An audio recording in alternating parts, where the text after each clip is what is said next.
Hello नमस्कार, welcome back to my channel. स्वागत आहे तुमचं माझ्या चॅनलवर.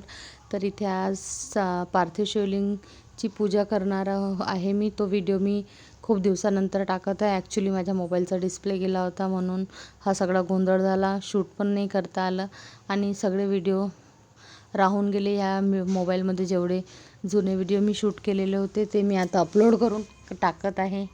इथे बघा, दुपारीच मी शिवलिंग तयार करून घेतलं होतं मातीचं. पार्थिव शिवलिंग शिवरात्रीच्या दिवशी रात्री पूजा करायला वेलकम बॅक टू होती. माय चॅनल. तर इथे बघा, मी आज शिवरात्रीची पूजा करणार आहे. तर इथे आहे माझं सामान आणि हे सर्व मी आता तुम्हाला पूर्ण पूजा कशी होते ते तुम्हाला दाखवणार आहे.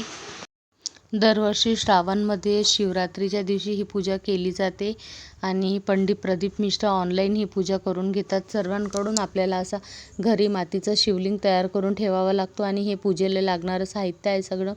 2 दिवे, फुलं आणि इकडे हे जो मेन साहित्य आहे हे पंचामृत, 2 फळं आणि 5 फुलं, 5 कमलगट्टे, धतुरा, पंचामृत, 108 तांदूळ, मिठाई, 21 गहू, 21 काळे मिरे आणि काळे तीळ, 7 बेलपत्री, धतुरा, खाचं पान, असं सगळं हे साहित्य आपल्याला आधीच सगळं रेडी करून ठेवावं लागते. कारण पूजा बरोबर 7 ते 8 1 तासाची पूजा असते आणि त्या 1 तासामध्ये आपल्याला अभिषेक करून घेतात महादेवाचं.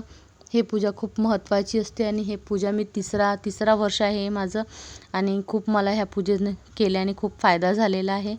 इथे बघा, आता ऑनलाईन ती जी पूजा होती ते तर मी काही शूट करू शकली नाही. त्यानंतर हे पूजा झाल्यानंतरचा व्हिडिओ मी काढलेला आहे, कारण पूजा करताना फक्त पूजेतच लक्ष दिलं. त्यानंतर पूजा झाल्यानंतर मी हा व्हिडिओ काढलेला आहे. पूजा संपन्न झाली आहे आणि खूप छान वाटलं पूजा पाहून. पूजा करून खूप मस्त आनंद वाटला. तुम्ही पण ही पूजा केली का प्लीज मला नक्की सांगा. आणि ही अशा प्रकारे झाली आहे माझी पूजा. हर हर महादेव. आम्ही पूर्ण फॅमिली या पूजेमध्ये बसलो होतो आणि इशिकाच्या पप्पाच्या हातानेच मी हे पूजा करून घेतलेली आहे आणि आम्ही सर्वांनी त्यांना असं पूजेमध्ये सहभाग केला, हात लावला पूजेमध्ये, प्रत्येक अभिषेकमध्ये. आणि आता पूजा संपन्न झाल्यानंतर मूर्तीचं विसर्जन रात्रीच करावं लागतं. आणि इथे बघा, आता मस्त खूप छान, खूप प्रसन्न वाटलं पूजा केल्यानंतर. आणि आता इथे मी एक छोट्याशा बकेटमध्ये पाणी घेतलेलं आहे आणि त्यामध्येच हे मी पिंडीचं विसर्जन करणार आहे. आणि हे बघा, इथे खूप छान मन प्रसन्न होऊन गेलं असं पूजा करून.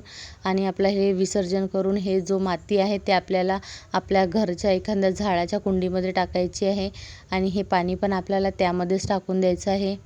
आपल्याला हे बाहेर कुठं टाकायचं नाही आहे, घरातच आपल्याला हे विसर्जन करायचं आहे. त्यानंतर हे जे निर्माल्य आहे ते पण आपल्याला कुंडीतच विसर्जन करून टाकून द्यायचे. आणि दुसऱ्या दिवशी होती दीप अमावस्या आणि सकाळी माझं सगळं हळदीचं लेपन करून, घर स्वच्छ पुसून हळदीचं लेपन आणि दाराची पण पूजा झालेली आहे.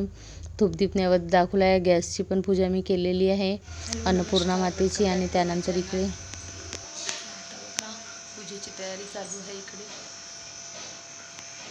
नंतर इकडे दीप अमावस्येच्या पूजेची तयारी, सगळे दिवे घासून पुसून स्वच्छ केलेले आहे मी. आपण घरात जेवढे पण दिवे लावतो सगळे आपल्याला घासून घ्यायचे आहे आणि त्या सर्व दिव्यांची आपल्याला आज पूजा करायची असते. आज आहे दीप अमावस्या आणि ह्या पण व्हिडिओ खूप दिवसानंतर मी पोस्ट करत आहे, कारण डिस्प्ले गेल्यामुळे हे सगळं राहून गेलं. आणि इथे बघा, आता मस्त छानपैकी आपल्याला छोटीशी रांगोळी काढून घ्यायची आहे. त्यावर एक पाट ठेवायचा आहे आणि पाटावर एक अंथरूण टाकून पूजेचं चांगला स्वच्छ कापड टाकून ही पूजा आपल्याला अशी मांडून घ्यायची आहे. त्या पाटावर आपल्याला सर्व जे आपण दिवे घासलेले आहे ते स्वच्छ घासून पुसून स्वच्छ करून आधी मी पूजा वगैरे सगळी करून घेतली, देवपूजा. त्यानंतर ही दिव्यांची पूजा करत आहे. देवामध्ये एक दिवा लावून दिलेला होता मी मातीचा. आणि इकडे आपल्याकडे जेवढे दिवे असतात त्या सगळ्या दिव्यांची इथं मांडणी केली आहे. त्यानंतर त्यामध्ये तेल वगैरे भरून सगळं दिव्यांना हळद कुंकू वाहिलेलं आहे, फूल वाहिलेलं आहे आणि देवांना नमस्कार करून मग ते दिवे आपल्याला प्रज्वलित करायचे असतात. अशा प्रकारे दीप अमावस्येची पूजा केली जाते. कारण दिव्यांची पण आपण रेग्युलर तर काही आपण त्यांची पूजा करू शकत नाही, आपण देवपूजाच करतो. त्यानंतर मग फक्त वर्षातून हे एक दीप अमावस्या येतात, म्हणून ह्या दिवशी आपल्या घरात जेवढे पण दिवे असतात त्या सर्व दिव्यांची पूजा केली जाते. आणि आपल्या घरातला जो वंशाचा दिवा आहे, आपले जे मुलं असतात, मुलं मुली, त्यांना पण आपण दिवा समजून त्यांची पण आपल्याला पूजा करावी लागते. ती पण मी केलं होतं, पण ते काही माझ्या मोबाईलमध्ये व्हिडिओ मला काही सापडले नाही. फक्त छोटासा एक क्लिप आहे. आणि देवांची मी पूजा पण केली होती. दोन्ही मुलांची 5 दिवे केले होते कणकीचे, गूळ वगैरे टाकून, जसे आपण रेग्युलर करतो तसे दिवे लावून त्यांना पण ओवाळून घेतलं. आधी ही पूजा करून घेतली, नंतर ती काही व्हिडिओ राहिले नाही माझ्याकडे, म्हणून ते शॉर्टकटमध्ये राहून गेलं. इथे बघा सगळे दिवे आपल्याला पेटवून घ्यायचे आहे आणि त्यानंतर यांची पण पूजा करून घ्यायची, आरती करायची, नैवेद्य दाखवायचा आहे सर्व दिव्यांना. आणि खूप मस्त वाटलं असं घरात एवढे सारे दिवे लावून, मनाला एकदम शांती भेटली. खूप छान वाटत होतं अशी पूजा करून. मन प्रसन्न वाटलं, कारण मला पूजा करायला खूप आवडतो. माझा अर्धाहून जास्त वेळ सकाळचा तर पूजा करण्यातच जातो. खूप मन असं प्रसन्न वाटलं. त्यानंतर मी मस्त छानपैकी आरती पण करून घेतली सर्व देवांची. आणि त्यानंतर माझ्या देवांशला पण मी ओवाळून घेतलं. पूर्ण मी कणकेचे दिवे केलेले होते. इथे बघा माझं मंदिर किती सुंदर दिसत आहे. इकडे नैवेद्य वगैरे लावून सगळे दिवे छान वाटते. हे बघा इथे दिवे केले आणि त्यानंतर माझा मोबाईलचा डिस्प्ले गेला.